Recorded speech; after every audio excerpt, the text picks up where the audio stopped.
Bah, les 8 heures, c'est le départ de Gibraltar. On a dû attendre 8 heures que la capitainerie était ouverte.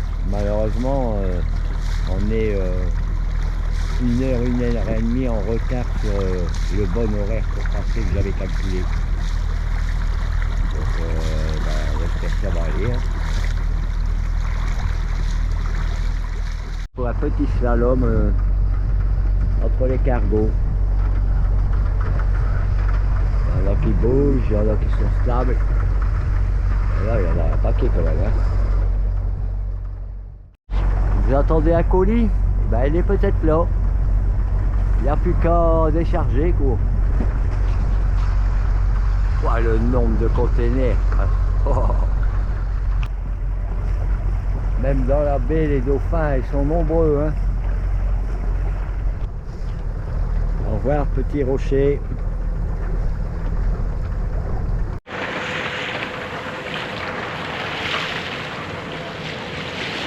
Donc on va arriver à la pointe la plus à l'ouest de la baie et entrer dans le détroit.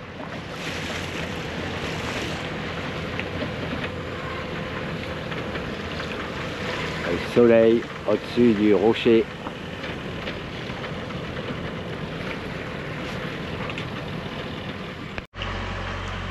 Alors pour passer le détroit, j'ai pas regardé tout ce qu'ils disent les gens parce que je préfère faire comme j'ai toujours fait et pas au moins s'il y a un souci je pourrais en vouloir qu'à moi-même. Donc voilà, c'est un peu compliqué. J'ai toujours fait comme ça avec les sens des courants et les horaires et c'est avec ça que personnellement je passe. Sachant qu'on a 1 heure de retard sur ce que je comptais faire à cause de la capitainerie, qu'il a fallu faire les papiers, attendre. Mais bon. Donc actuellement le vent y est léger. Je disais donc actuellement le vent y est léger et donc je fais un appui moteur à 1200 tours là, pour pas perdre trop de temps. Et pas avoir des courants inverses avant la sortie du détroit.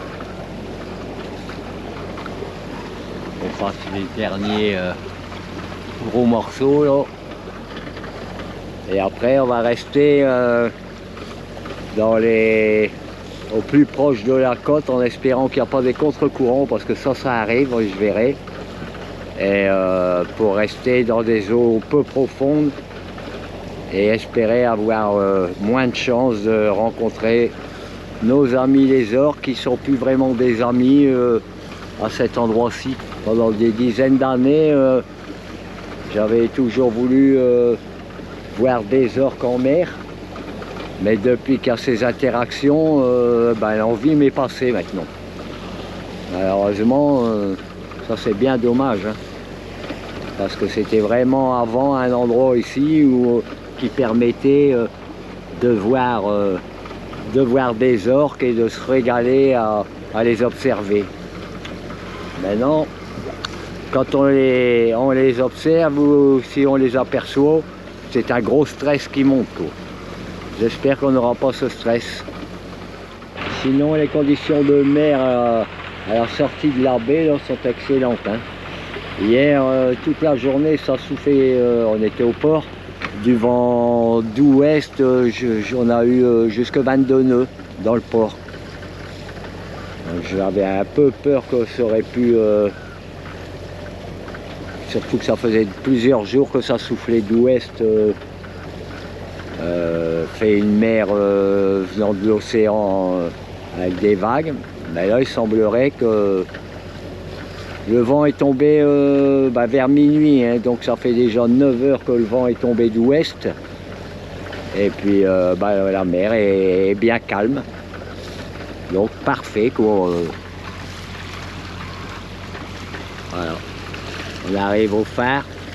Alors là, du phare, il faut bien s'écarter parce qu'il y a au moins, on voit là devant, je ne sais pas si on va voir la caméra, mais il y a de la roche là, mais il faut bien aller loin parce que pendant au moins 0,5 milles quoi, il n'y a pas de fond. Hein, donc il y a 1 mètre de fond, donc j'esquive bien Et je prends de la marge, bien sûr.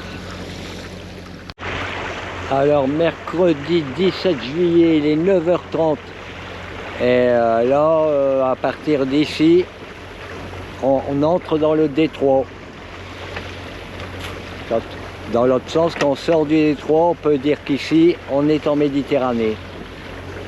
L'océan, lui, sera à la sortie du détroit, quoi, il y a, je me semble, 10 000. Et là, plus de vent, alors qu'il devait avoir 10 nœuds, et que ça allait monter jusqu'à 15-16 nœuds, et pour l'instant, on les a pas.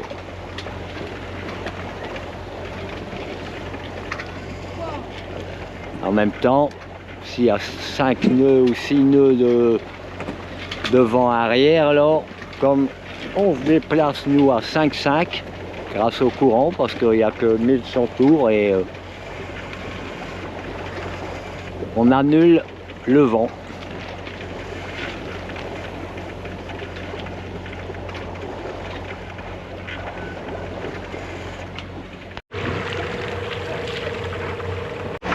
Alors Nino s'est mis à son poste favori d'observation. Je peux vous dire qu'il y a tout à l'œil.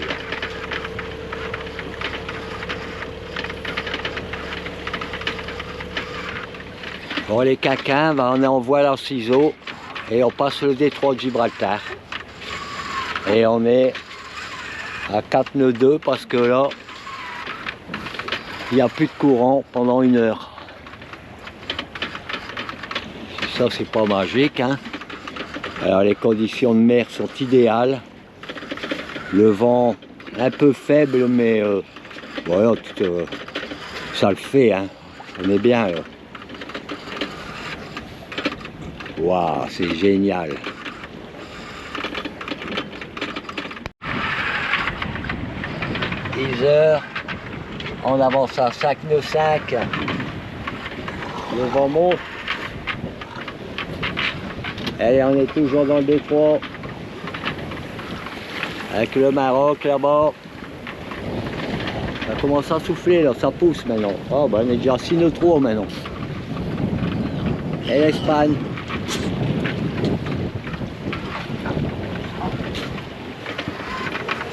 Nœud 4. Ça bouillonne autour de nous.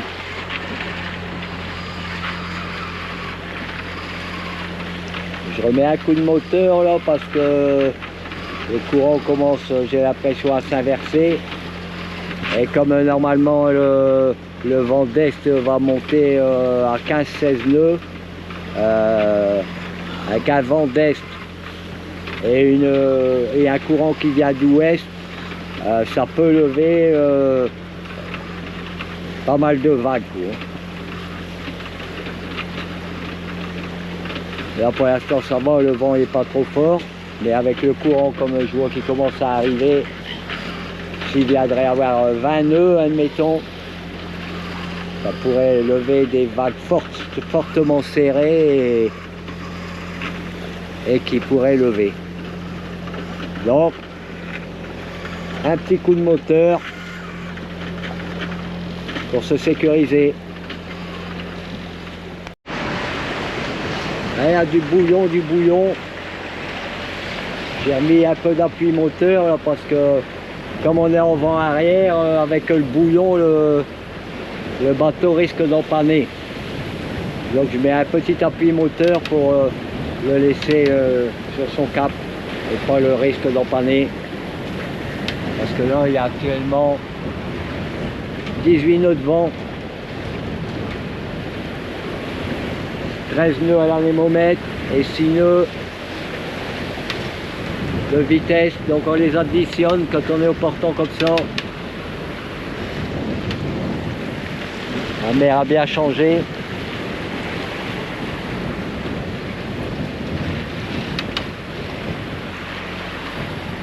Et on aperçoit le phare là-bas qui nous donnera l'indication qu'on est à l'Atlantique. Mais pour moi, pas tout à fait vraiment. Il faut encore avancer un peu derrière ce phare pour être vraiment en Atlantique.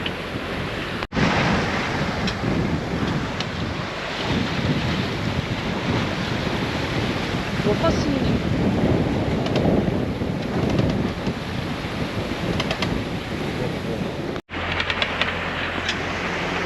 Ah, nous voilà officieusement après ce phare en Atlantique. La sortie du détroit, là, elle a été compliquée quand même un peu. Mais ça va. Avec les courants et contre-courants, le vent de mer.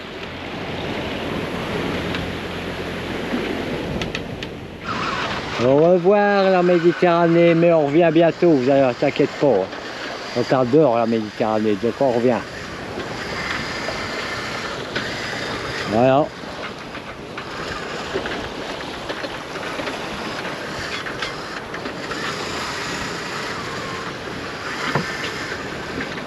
Alors le pilote il tenait pas. Donc on a baissé la grand voile parce que toujours barré comme ça, comme on est au portant. Et on vient naviguer à la Marseillaise dans l'océan.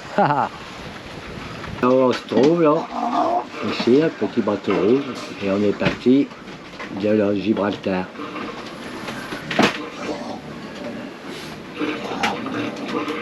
Pour moi, l'Atlantique, réellement, elle commencera là. Ils disent là, mais pour moi, c'est là-bas. Bon, le caca, j'ai pas filmé beaucoup, parce que ça a été vraiment compliqué aujourd'hui. Ça l'est encore, d'ailleurs. Là, on a dû se mettre au mouillage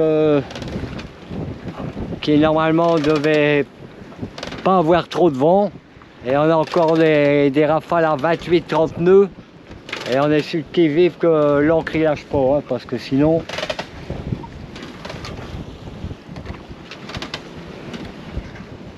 Je vous expliquerai quand je serai moins... Parce que là, je ne sais pas si vous remarquez, mais là c'est le mouillage, hein, et ça rigole pas. Hein. Alors là, actuellement, il n'y a plus que 20 nœuds, mais ça monte des fois à 28. 22 nœuds maintenant. Bon, je vous expliquerai tout ça, mais là on est ballotté dans tous les sens. Normalement, ça doit baisser, mais ça devrait déjà plus qu'avoir 10 nœuds ici. Et là, ça continue le vent d'est qui souffle comme un fou. On a eu 30 nœuds sur, juste après la sortie du détroit, il y avait 30 nœuds. Avec des courants de fond. Là c'est monté à 24 nœuds, je vais vous montrer l'anémomètre. Alors évidemment, comme on est à l'ancre, il n'y a rien à ajouter ou à enlever. Hein. Vous voyez, 25 nœuds. Ça monte des fois 28. Et dans la navigation, c'était... on n'avait que le génois. Mais même qu'avec le génois, c'était incroyable, quoi. On a dû enlever la grand voile parce que comme on était vent arrière, le risque d'empannage avec le vent, plus les courants et les tourbillons qui faisaient varier le bateau de 20 degrés d'un côté à l'autre, c'était vraiment très dangereux d'un empannage de la grand voile. Donc on a laissé que le génois. On est quand même mieux abrité en fait. Mais même avec le génois, c'était... on avait pris 3 riz dans le génois même, pour essayer de... C'était vraiment... Bon ben voilà, ben là, on attend que ça baisse. Voilà, c'est redescendu à 20. Déjà 20, c'est tout de suite mieux. Hein.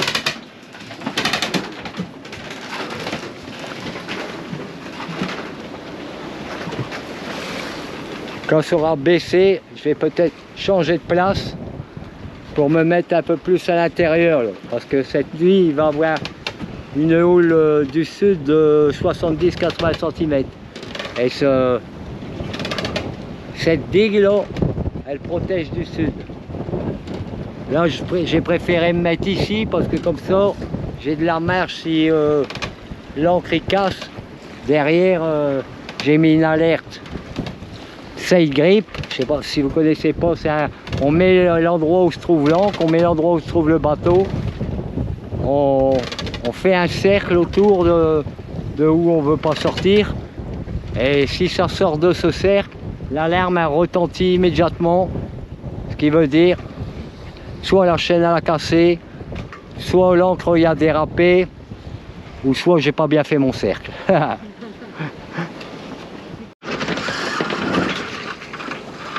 Alors jeudi combien? Jeudi 18 juillet, il est 7h30 du matin et on part de notre mouillage qui s'est calmé vers 21h. J'ai rentré un peu plus dans la jetée du port et ça nous a permis de dormir un peu. Mais c'était vraiment une journée difficile hier. Et là, ça semble bien commencer.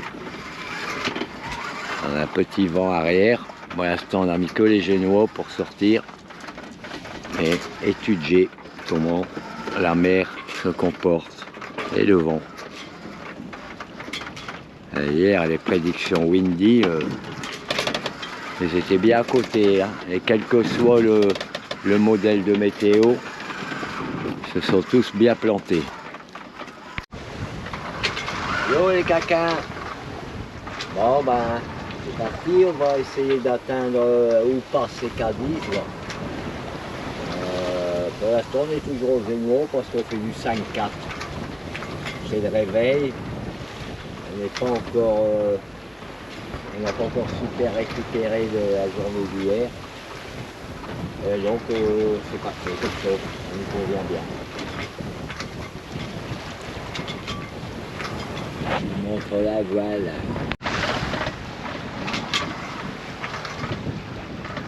Voilà, on avance bien, donc pas de raison. Hein. En plus maintenant le pilote il est de plus en plus faible, donc pas trop surchargé en voilure.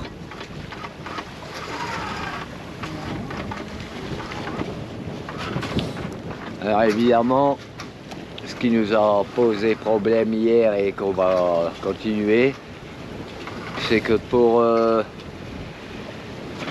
essayer d'éviter au maximum les orques, on se met au plus près des côtes. Alors ma stratégie est, si jamais je vois des orques qui arrivent ou qui viendraient pour jouer avec nous, ce sera de mettre un coup de moteur le plus rapidement possible et aller dans des eaux peu profondes. Là, je reste dans des eaux entre 20-15 mètres, moins quand je peux.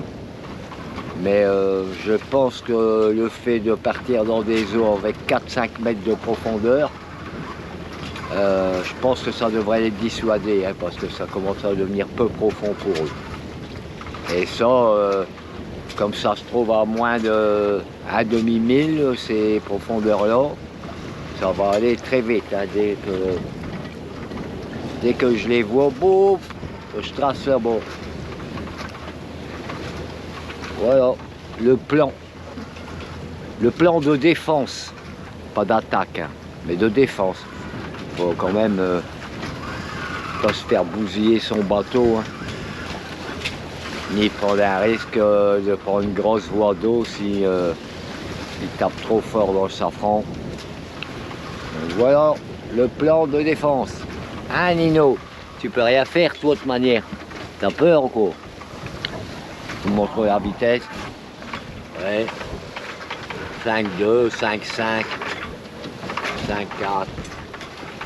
Donc uniquement avec le génois. Et monsieur pilote, ça lui va comme ça. C'est limite.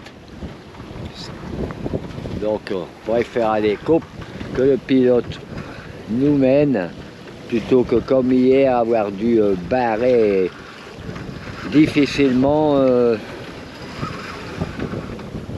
juste après la sortie du détroit jusque Barat. Là c'était vraiment terrible, hein. des pointes à 30 nœuds, des courants de fou, une mer en bataille. Ça a été costaud quoi. Alors que Windy annonçait 14 nœuds au maximum quoi. Et toujours au portant, totalement au portant, vraiment le vent à 180 degrés quoi, avec les courants et les tourbillons, la pointe du bateau partait là, et donc c'était impossible de mettre la grand voile parce qu'elle aurait empanné et comme les vents étaient très forts, ça devenait très dangereux. Et on ne pouvait pas s'éloigner non plus quand je m'éloignais trop du bord. Et ben on changeait le phoque de sens, fallait empanner, qui était compliqué. Repartir vers le bord. Oh là là. Bon, ouais, alors c'est pour ça que je n'ai point pu filmer. Beaucoup de choses à faire sur le bateau, à surveiller, un peu d'angoisse.